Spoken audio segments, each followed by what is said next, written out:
We're going to find out massive evidence of weapons of mass destruction, massive evidence of weapons of mass destruction. All those things that you predict are going to come true, and a lot of people that have been laying out the case against us are going to be very embarrassed. Intelligence gathered by this and other governments leaves no doubt that the Iraqi regime continues to possess and conceal some of the most lethal weapons ever devised. Iraq provided training in these weapons to Al-Qaeda.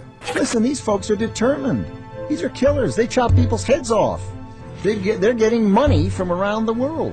They're getting recruits.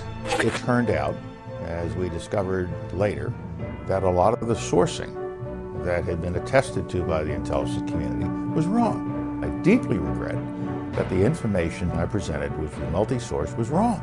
We thought he had weapons of mass destruction. Turns out he didn't. Those weapons of mass destruction got to be somewhere. 18 people were killed in Iraq. Nope, no weapons over there. As many as 4 people are dead and 15 wounded after a car bomb exploded on Tuesday. Maybe under here. Very embarrassed. In light of the fact that we did not find the weapons of mass destruction, would you do the same thing all over again? Would you do the same thing all over again? We rested our case on the existence of weapons of mass destruction. I think without that weapons of mass destruction case, the justification would not have been there. It has nothing to do with national security. Matter of fact, our national security is more jeopardized by permitting this to happen because we're liable to start a war. We're liable to have our military men killed.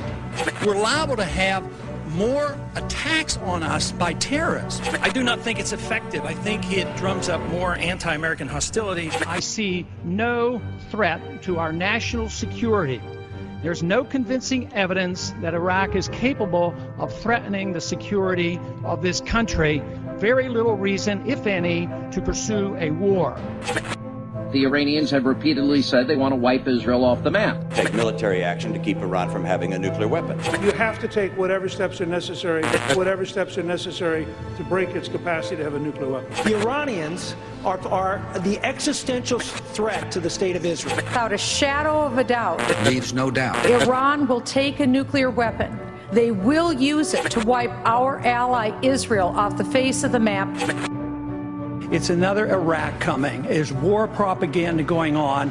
To me, the greatest danger is that we will have a president that will overreact. Washington's enemy is an enemy that doesn't exist. This wild goal to have another war in the name of defense is the dangerous thing. But there is nothing that indicates that Iran is really building a bomb. They produced information that led you to believe that, but they have no evidence. We might not be able to trust the IAEA. They say that the source is actually a single source. The sourcing was wrong. It will not tell us where that source is coming from at all. The provenance of that source has not been established.